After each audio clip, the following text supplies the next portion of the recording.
Alright, so for my game critique, I'm going to be doing Lord of the Rings Online, also known as LotRO. It's an MMO, and it's been around since 2007, so it's a little older, but as you can see, it has aged pretty well. It looks nice.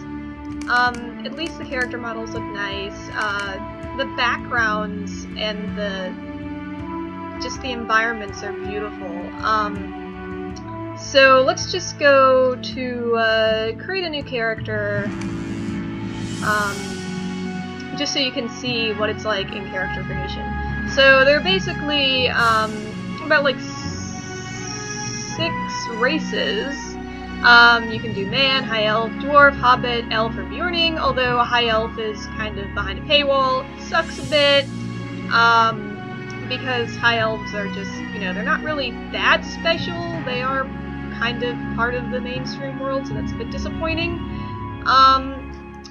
Like, the classes are pretty similar to your mainstream classes.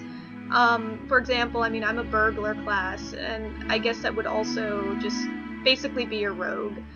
You're fast, you're sneaky, and there are some races that are more challenging to play as, such as Bjorning. They're very advanced, so I just went with a hobbit, and you could do male or female with the hobbit. And let's continue. You can change their face shape, you can change their hair, you can do their eyebrows, mouth, and you can add details, which I thought was cool. You could add facial markings like moles, freckles, scars, and you can even make them look really old, which I thought was cool. And you could do eye color.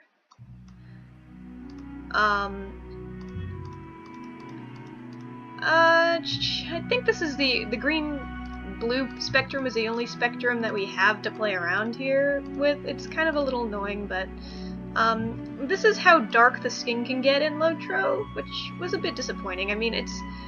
I understand that we're keeping in line with the universe standards, but it would open up more people to want to participate if the skin color could be darker than just that. And then we got the hair color, and we can do body type. You can make him really top heavy or really bottom heavy.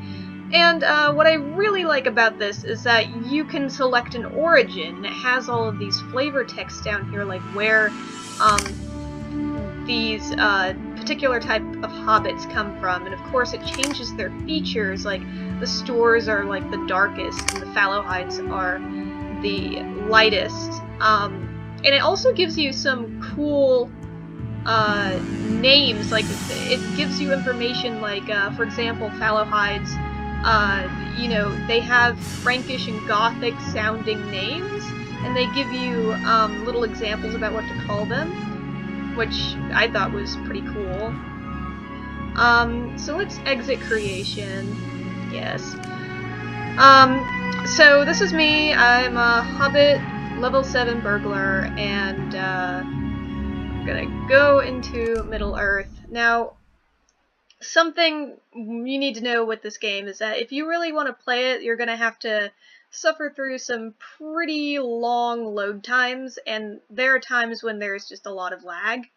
That kind of has to do with the company that owns LotRO, SSG, kind of, LotRO has been passed a lot between a bunch of different hands, and the loading times have kind of just gotten longer and longer, the more that it's been around. So that's something they really need to fix, and there is a lot of loading.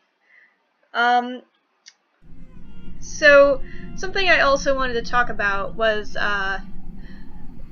the fact that you can dye your armor in Lord of the Rings. You can dye your armor in this. In fact, you can get special dyes from quests, and I thought that was pretty cool. And so did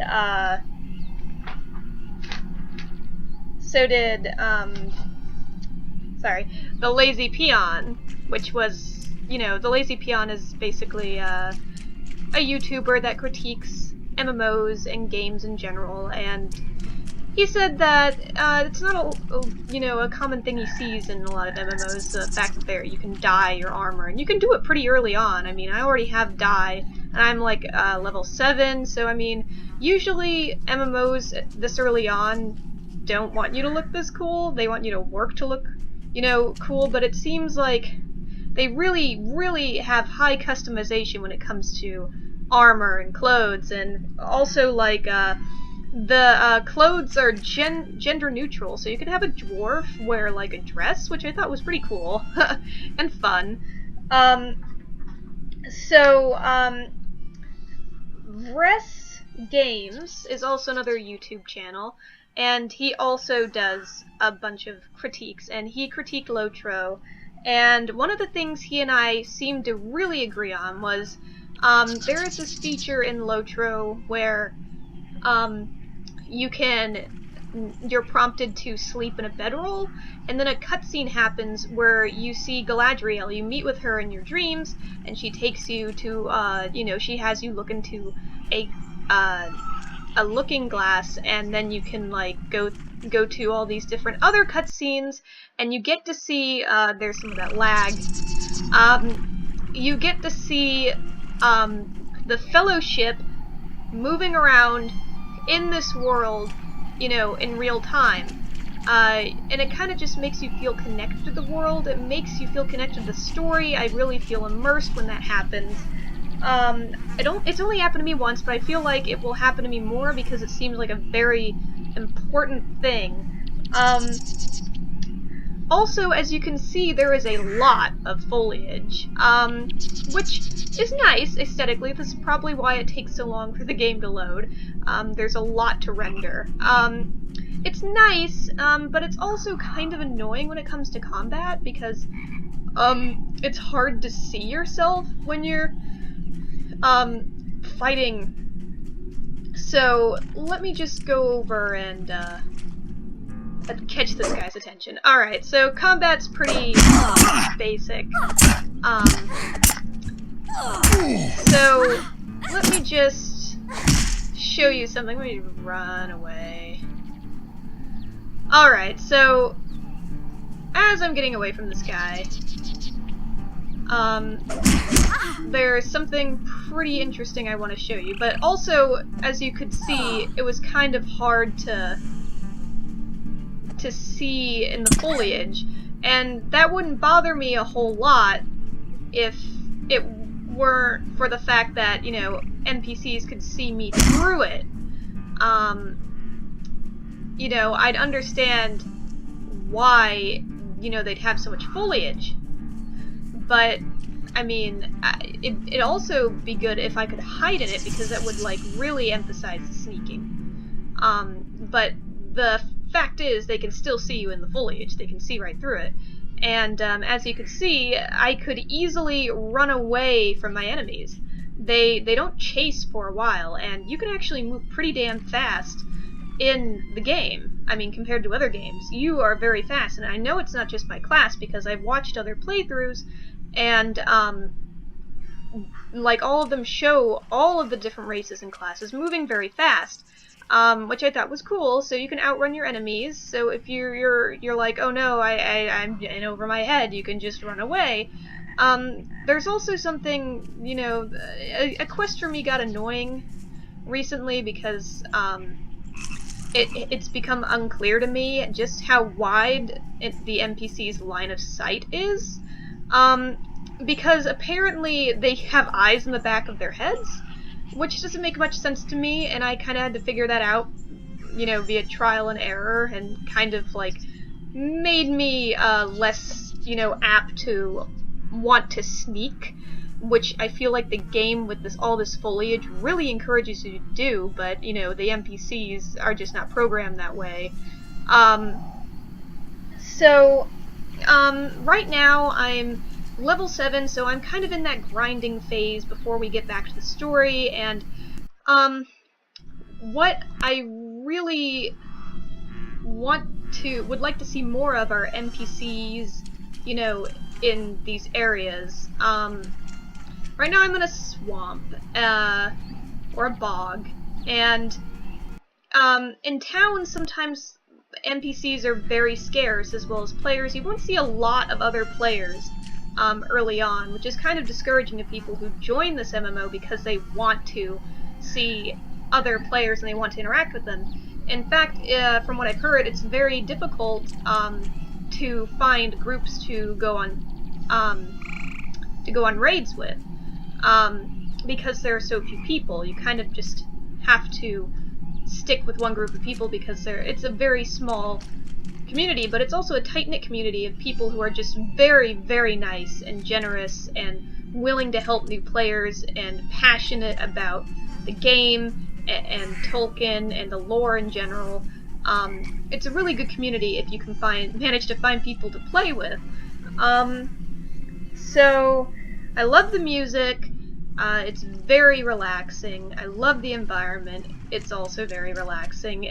There is no rush to do quests, which I like. There is no rush to, you know, get to a certain part of the story. Sure, it prompts you every now and then, but, you know, for the most part, you can just go at your own pace. One thing that it, you know, prompts you to do that I don't really like, and I think is a bit obnoxious, is the fact that this is a free-to-play game. You can go all the way through it, maybe, you know, not as far as, you know, the expansion packs offer, but you can go all the way through it and play for free. So they've kind of devised this thing where you get a, when you get a quest, you kind of get a pop-up. Sometimes a pop-up says, oh yeah, if you want to do this quest, you gotta pay money. So it's weird. Like, it's kind of weird to have to pay money to unlock a quest, and it kind of gets obnoxious after a while. It's happened quite a few times, and it's like, you know, you read all of the information, and then you have to scroll down, and you don't know that you have to buy it until the very end, and they spring it on you, and I believe it's just kind of ick. I don't like it. In fact, the way the game kind of throws in your face, like, oh yeah, you need to actually pay for this in order to do things, is the chief complaint from a lot of people whose reviews I've watched. So, yeah, I feel very connected to the story. There's, you can adventure. I've already adventured with Aragorn. So, yeah, like I said, there are long load times. Justin Olivetti of Massively OP, the website, has kind of graded that, what, like a C or something like that, because it's really bad. And he says it has something to do with the company that owns LotRO. I'd say if you're going to get into LotRO, just be aware, like, it's very beautiful, and it has a good community, and it looks so good for, you know, an MMO from 2007, you know, I've heard it described that it feels like vanilla WoW, and it's just really nice to play, but you gotta be aware that SSG, who owns it, they are, kind of going through a phase of bad business practices. Like, they aren't good at marketing. Their Mordor expansion recently was just marked up ridiculously high. They don't really communicate or put out updates, really. There's really only one guy who communicates with players via Skype every now and then, and even he's not reliable. So, and also, LotRO has switched hands so much, it's kind of hard to, you know, to rely on it as being a consistent MMO. But, you know, if you can deal with that possible inconsistency and interruptions, then, you know, if you think it's worth it, then yeah, this game is very good to play, especially if you're into the lore. It really connects you to the story. So, yeah, so I think, yeah, this game is pretty fun to play, and if you look at that view, you can tell they put a lot of heart and soul into this game, especially to the